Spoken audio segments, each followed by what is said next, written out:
another set of eyes kind of away from, the problem or the situation is always helpful Yeah. to where, hey, what do you think of this? To get an extra, that's what a coach is for. That's what a hitting coach is for. That's what a fielding coach is for. That's why we have different coaches for different aspects of the game because they can see things from a different perspective. So I think that's great. Yeah. Um, here's so, you know, sports are going back in. I've got high school teams playing right now, Yep. about 4 or 5 games in. I've got some teams that are doing great. I've got some teams that are kind of just like already rocky, Yep. and so I want to throw an idea by you as far as your opinion. Hmm.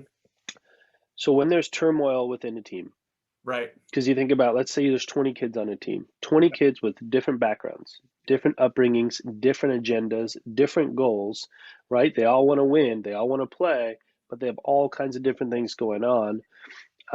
That makes it very difficult to mesh as a team, to be Does. cohesive. So, talking communication, how often should a team get together and talk? Is it just when things are going so bad that, okay, we need to have a team meeting? Is it every practice to where it gets so belabored that it's just in one ear out the other? What is a good amount of communication in your opinion? Is it scheduled? Is it impromptu? What is it? Yeah, yeah. No, I smile and I laugh at this one. Again, I truly I lean on the experience of others when discussing this topic. Again, my brother, who's a Division 1 collegiate coach, I lean on his ear a lot for this one. Because I experienced this, man. I've played on winning teams who've never had to have this talk. I've played on average teams who have the talk every once in a while, and I've played on bad teams who have been meeting every week, or it's a meeting every other day. And it's crazy because you have a little success throughout the course of a season, and you start feeling like you're turning things around, and you get 1 or 2 victories in a row, and then it's like, everything's fixed, and we don't need to talk about the maybe some of the faults anymore. um, I think a weekly some sort of weekly team meeting is extremely valuable, in keeping it structured and coordinated for a certain day and time, regardless of results.